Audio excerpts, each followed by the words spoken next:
하나님은 우리 마음을 통해 복을 주십니다. 그래서 오늘 마태복음 5장 8절에 보면 마음이 청결한 자는 복이 있나니 그들이 하나님을 볼 것이며 마음이 복이 있다. 마음이 청결한 자가 복이 있는데 그들이 누리는 복은 하나님을 볼 것이요. 하나님을 본다는 것은 하나님의 영광을 보는 것입니다. 또 하나님의 지혜와 성품과 아름다움을 보는 것입니다. 더 중요한 게 있어요. 하나님을 본다는 것은 하나님과 함께 보는 것입니다. 하나님의 눈을 가지고 사건과 사물을 보는 것입니다. 마음으로 보기 위해서는 마음이 청결해야 됩니다. 유리창이 더러우면 세상이 다 더러워 보여요. 안경이 더러우면 우리가 보는 모든 것이 더러워 보이는 겁니다. 또 안경에 색깔을 넣잖아요. 그러면 색깔을 따라 모든 게 보이는 거죠. 그래서 마음의 눈이 청결하고 또 깨끗한 것이 축복이 되는 것을 보게 됩니다. 예수님은 그 당시 유대인들은 마음에 관심이 없었습니다. 그들의 관심은 마음에 청결한 데 관심 있는 게 아니라 손이 청결한 것, 또 어떤 음식을 먹으면 불결하고 어떤 음식을 먹지 않으면 청결하고 또 시체를 만지면 불결해지고 또 나병 환자를 만지면 불결해지고 이런 외적인 청결, 이런 의식적인 결례에 대한 관심이 많았지 마음의 깨끗함에 대해서는 관심이 없었던 거죠. 근데 하나님께서 예수님을 통해서 그들에게 말씀하실 때 이 말씀은 그 당시 충격적인 얘기예요. 충격적인. 그 당시 유대인들은 전통과 관습, 의식적인 결례에 대한 관심이 있었지 마음의 청결에 대해서는 별로 관심이 없었던 거죠. 그래서 마음이 아무리 더러워도 손이 깨끗하면 깨끗하다고 생각하는 사람들에게 예수님께서 아니라고, 마음이 청결한 것이 복이 있다고. 왜 하나님은 마음의 청결을 강조하시는 걸까요? 첫째로 하나님은 많은 문제가 마음에서 시작되는 것을 알기 때문입니다. 우리가 가장 이해하기 어려운 게 뭐죠? 자기의 마음, 그리고 다른 사람의 마음입니다. 우리 마음을 알 수 있나요? 조속으로 변하는 마음을 알 수 있나요? 우리 마음을 신뢰할 수 있나요? 가끔 그런 게 있죠. 가장 잘하는 건 자신이다 그러는데 정말 그리합니까? 우리가 우리 자신을 잘 압니까? 그렇지 않습니다. 마음을 알아야 되는 게 왜 중요해요? 마음을 알아야지 마음을 다스릴 수 있기 때문이죠. 지금 많은 가정들이, 많은 관계들이 분노, 화 때문에 깨어져요. 분노가 정말 무서운 거고요. 그리고 욱하는 성격, 이거 가지고 굉장히 좋지 않은 겁니다. 그래서 강조하죠. 잠언 16장 30절에 보면 노하기를 더디하는 자는 용사보다 낫고, 우리가 노하지 않을 수 없어요. 그래서 노하기를 더디하는 자는 용사보다 낫고 자기의 마음을 다스리는 자는 성을 빼앗는 자보다 나으니라. 자, 마음을 우리가 다스리려면 마음을 알아야 되죠. 우리 마음을 다스린다는 것은 사실은 쉬운 게 아닙니다. 분노를 다스려야 되고 탐욕과 질투와 음란과 시기와 이런 것들을 다스려야 되잖아요. 마음의 교만. 우리 괜히 교만해질 때가 많잖아요. 사람들을 또 차별하고 무시하고 하찮게 여기는 것도 얼마나 우리 마음에 있는지 몰라요. 성경은 인간의 마음은 양면이 있다 그렇게 얘기해요. 첫째로 인간의 마음은 죄로 말미암아 부패하게 되었다. 예레미야 17장 9절을 보게 되면 마음보다 거짓되고 심히 부패한 것은 마음이라 누가 능히를 알리어마는. 마음이 부패했어요. 그냥 부패한 게 아니라 심히 부패했다는 거죠. 마음이 부패하면 마음의 기능을 제대로 발휘하지 못해요. 하나님 만드신 마음은 놀라워요. 원래 기능은요, 이 마음에서 상상력과 창조력과 영감과 놀라운 지혜들이 나오게 되어 있는데, 마음이 부패함으로 하나님의 진리에서 멀어지고 타락하게 된 겁니다. 디모데후서 6장 5절에 보면 마음이 부패해지고 진리를 잃어버려. 마음이 부패하면 진리를 잃어버리죠. 또 하나님을 마음에 두려고 하지 않아요. 하나님의 이거 정말 가장 비참한 거죠.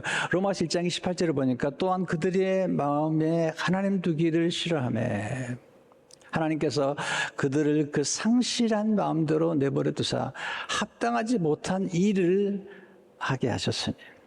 여러분, 하나님은 생명의 원천이 되세요. 우리의 행복의 원천이 되세요. 우리의 기쁨의 원천이 되시고 능력의 원천이 되시고 지혜의 원천이 되시고 영감의 원천이 되시고 모든 창의력의 원천이 되시는데요. 그 하나님을 마음에 두기 싫어하니까 인간이 타락해서 지금 전쟁과 싸움과 갈등과 정말 비참해요.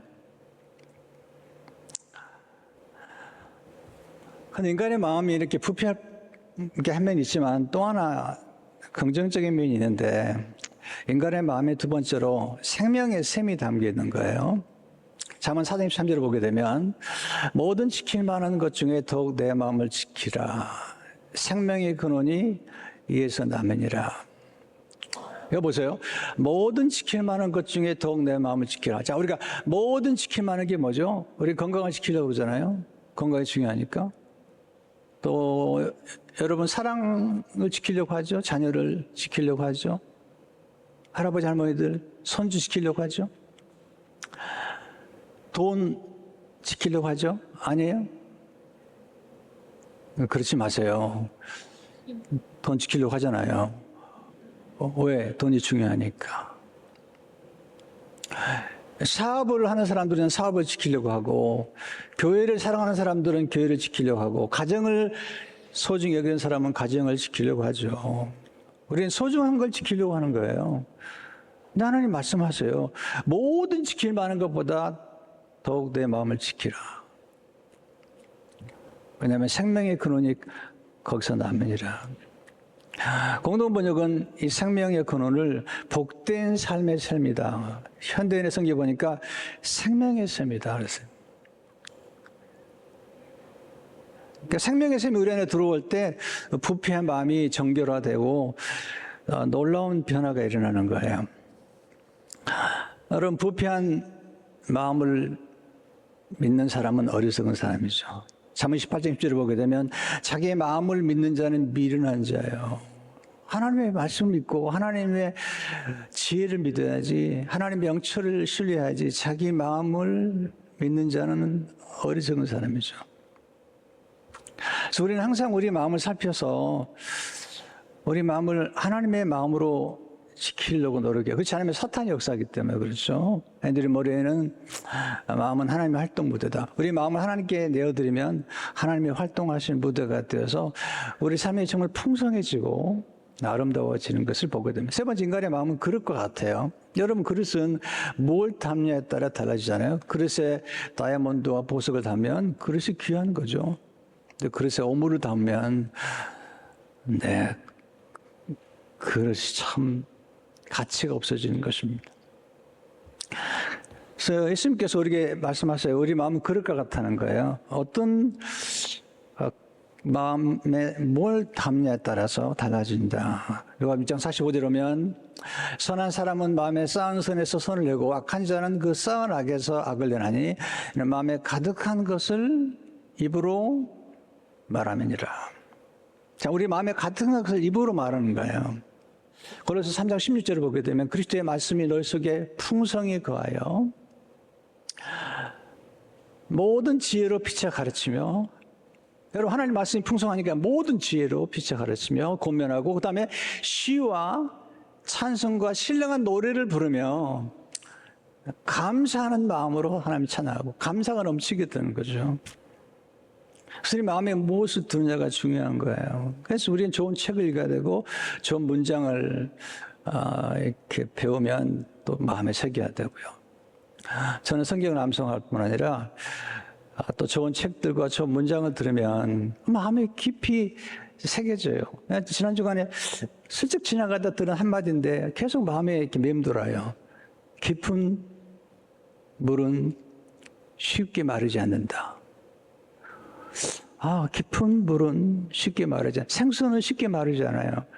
생수는 생수의 샘은 이게 끌어올릴수록 계속 생수가 나오는 거거든요. 근데 건수라고 그러죠. 얄팍한 물들, 이런 물들은 우리에게 생명을 주지 않잖아요. 깊은 말씀, 깊은 생수, 깊이 있는 언어들 좀 다르잖아요. 두 번째로 하나님 우리 마음에 청결하도록 도와요. 청결하도록. 마태복음 5장 8절을 보시면 마음이 청결한 자는 복이 있나니 그들이 하나님을 볼 것이며. 그런데 이게 마음이 청결한 게 쉽지 않습니다. 어떻게 하면 마음이 청결할까요? 첫째로 마음의 청결이 축복음을 깨달아야 돼요. 우리는 중요성을 깨닫지 않으면 잘 하지 않아요. 근데 마음이 청결한 게 정말 축복이라는 걸 깨달아야 돼요. 우리는 거룩하지 않기 때문에 또 이상한 생각들이 많이 떠오르기 때문에 뭐 청결, 순결 이런 얘기 다 하면 좀 우리가 움찔하잖아요. 근데 우리의 모든 생각이 다 우리에게서 나온 거 아니에요. 어떨 때는 마귀가 뿌리고 다녀요. 마귀가 가룟유다의 마음속에 예수를 팔 생각을 넣었더니 그랬어요. 그러니까 우리가 생각하는 모든 것들이 다 우리에게서 온 것 아니고요. 어떤 우리가 보는 것, 듣는 것, 만나는 것, 접촉하는 것, 유튜브, 쇼트, 넷플릭스, 영화들 이런 모든 것들이 우리에 영향을 끼치는 거예요. 그래서 우리는 우리 스스로 마음에 자신의 마음을 진단할 줄 알아야 돼요. 언제 우리 마음이 불안한지, 언제 우리 마음이 평화로운지, 언제 우리 마음이 잘 작동하는지, 언제 우리 마음속에서 좋은 언어가 나오는지, 언제 우리 마음에서 상처를 주는 말들이 나오는지. 청결은 깨끗함을 의미하잖아요. 맑음, 밝음, 유쾌함. 여러분, 더러우면 불쾌합니다. 여러분, 쓰레기가 쌓이면 음식이 부패하고, 그리고 구더기가 뭐예요? 구더기가 생겨요. 참 힘들어요. 음식이 부패하면 구더기가 생기고요. 파리가 날아옵니다. 근데 꽃이 피고 향기가 나면 벌이 오고 나비가 오잖아요. 오늘 아침에도 제가 문을 활짝 열었더니 선인장에서 꽃이 2개 폈는데 얼마나 아름다운지 모르겠어요. 너무나 아름다워 기분이 좋았어요. 제가 좋아하는 중국 격언이 하나 있는데요. 마음에 푸른 잎사귀를 품으면 평화의 비둘기가 찾아온다. 여러분, 세상이 문제가 아니에요. 우리 마음의 눈이 문제인 거예요. 유리창, 안경이 더러우면 다 더럽게 보이는 거예요. 내 마음이 불안, 불평이 가득 차면 모든 게 다 불평으로 보이는 겁니다. 세상은 지금 똑같아요. 실상은 똑같은 거예요. 내가 보는 문제, 나의 눈이 문제고 내 마음의 상태가 문제인 거잖아요. 어떻게 마음이 청결할 수 있겠냐? 둘째로 예수님의 마음을 품을 때 마음에 청결하게. 첫 번째 아담의 마음을 품으면 불결할 수밖에 없어요. 예수님 오셔서 예수님의 마음을 품게 돼. 예수님 영접하는 게 그렇게 중요해요. 예수님을 영접하면 예수님의 마음이 우리에게 들어와요. 예수님의 DNA가 우리에게 들어오는 거죠. 빌립보서 2장 5절을 보게 되면 너희 안에 마음을 품으라. 그 그리스도 예수의 마음이니. 예수님의 마음이 우리 안에 들어왔는데 또 하나 우리의 마음 속에 타락한 첫 번째 아담의 마음이 있는 거예요. 그래서 어떤 마음을 잘 가꿀 것인가를 우리가 날마다 선택해야 돼요. 세 번째, 회개를 통해서 마음이 청결케 되죠. 회개는 자신의 죄를 인정하는 거예요. 고백하는 거예요. 많은 분들이 죄를 후회까지 하는데 여러분, 가룟 유다도 후회했습니다. 회개하지 않았습니다. 회개는 방향을 바꾸어 하나님을 바라보는 거예요. 변명하지 말고 회개하셔야 돼요.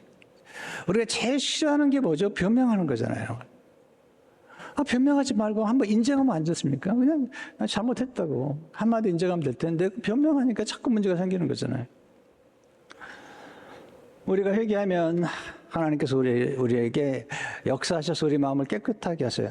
여러분, 그릇이 스스로 자신을 깨끗게 할 수 없습니다. 우리 회개할 때 예수님의 보혈로 우리 마음을 정결케 하세요. 예수님 보혈 아니면 우리 마음이 깨끗이 돼요.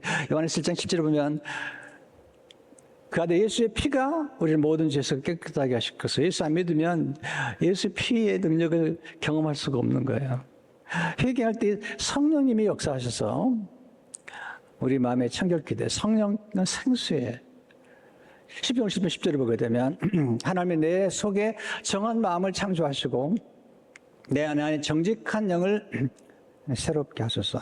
성령께서 오시면 우리를 깨끗하게 하십니다. 인간은 무엇과 접촉하느냐에 따라 달라져요. 또 어떤 사람과 접촉하느냐도 달라지잖아요. 우리는 사람들을 만날 때도 죄송하지만 질을 얘기하잖아요. 아, 저 사람 질이 나쁘다. 또 우리는 가치를 얘기하잖아요. 아, 저 사람 술 많은 사람이야. 아, 저 사람 만나면 안 돼. 저 사람하고 절대 거래를 하면 안 돼. 이런 얘기 하잖아요. 얼마나 조심스러운 얘기인지 모르지만, 성령께서 우리와 접촉될 때, 우리 마음의 그릇이 깨끗하게 되는 거죠. 회개할 때 말씀이 역사하셔. 하나님 말씀이 우리 안에 역사하셔야 돼. 우리가 말씀과 접촉해 날마다. 요한복음 15장 3절에 보면 너희는 내가 알려준 말로 이미 깨끗해. 하나님의 말씀이 우리를 깨끗하게 하는 거예요. 에베소 5장 20절에 보게 되면 너희는 곧 물로 씻어 말씀으로 깨끗하게 해서 거룩하게 하셔. 그래서 우리가 하나님 말씀 날마다 읽고 날마다 묵상해야 돼요. 날마다 암송해야 돼요.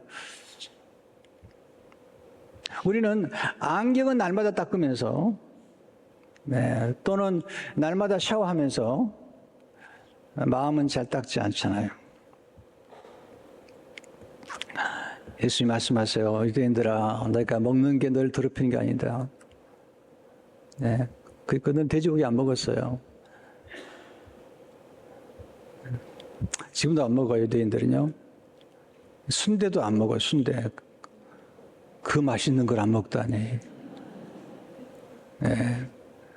순대. 예수께서 말씀하세요.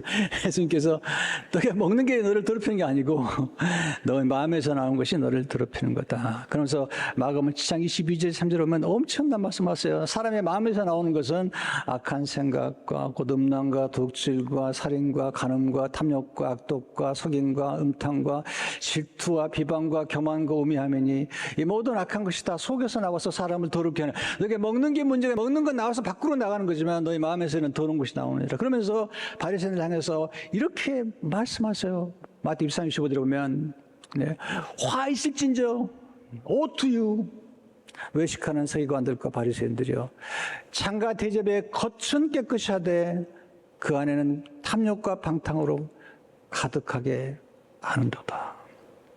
26절에 보니까 눈먼 바리새인이여 너는 먼저 안을 깨끗이 하라. 그리하면 겉도 깨끗하리라.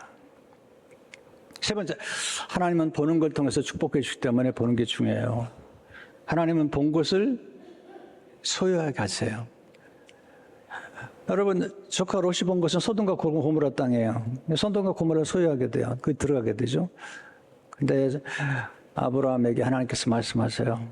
소돔과 고모라 멋있게 보이는 땅인데 조카 롯이 간 다음에 아브라함아 걱정하지 마라. 내가 보여준 땅을 보여주겠다. 장 13장 14절 15절을 보니까 여호와께서 아브라함에게 이르시되 너는 눈을 들어 너 있는 곳에서 북쪽과 남쪽 그리고 동쪽과 서쪽을 바라보라. 보이는 땅을 내가 너와 내 자손에게 주리니 영원이리라. 보이는 땅 내가 다 주겠다는 거죠. 두 번째로 하나님 본 것을 성취케 하시잖아요. 본 것을 성취케 하신다. 본다는 것은 믿음으로 보는 건데요. 모든 것은 먼저 마음에서 창조가 되고 그리고 현실로 나타납니다. 아름다운 작사, 작곡 먼저 마음에서 시작되고 그리고 작곡, 작사가 되는 거잖아요.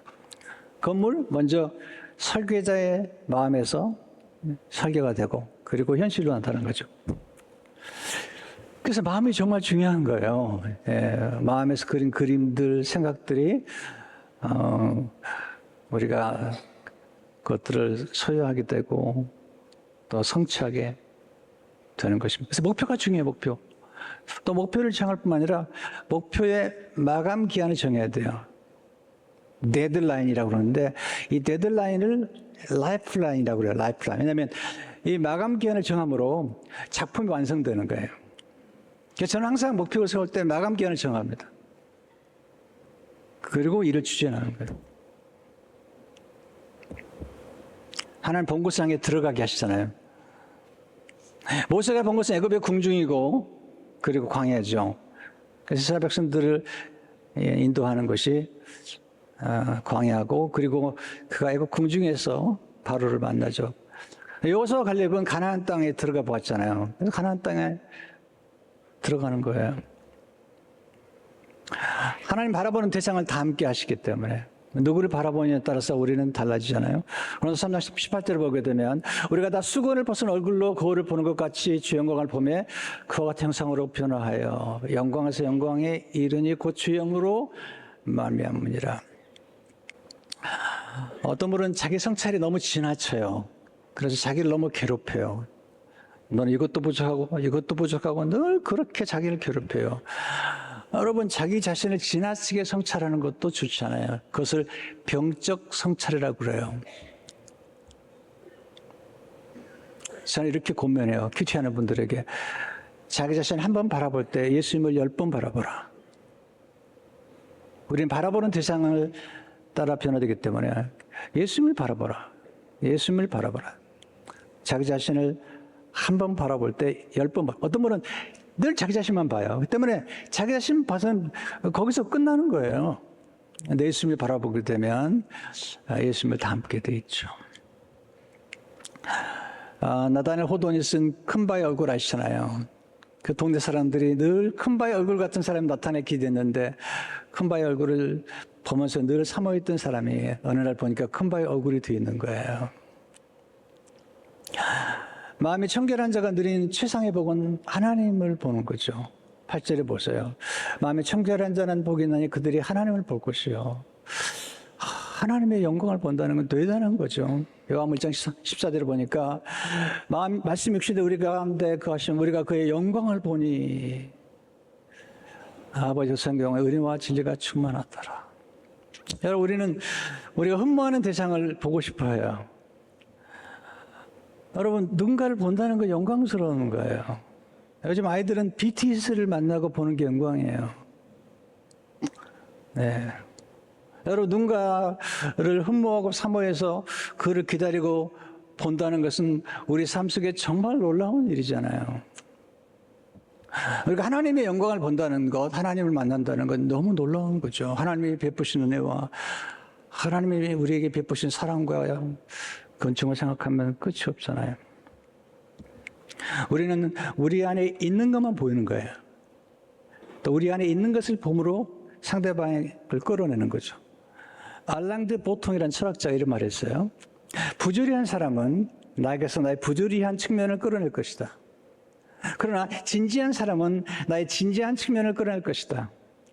누가 나를 수줍어한다고 생각하면 난 아마 결국 수줍어하게 될 것이다. 우리는 우리 안에 있는 것만 보는 거예요. 우리 귀에 들리는 것도 내가 가지고 있는 걸 듣는 거예요. 여러분 언어를 좀 바꾸셔야 됩니다. 어떤 분은 언어가 똑같아요.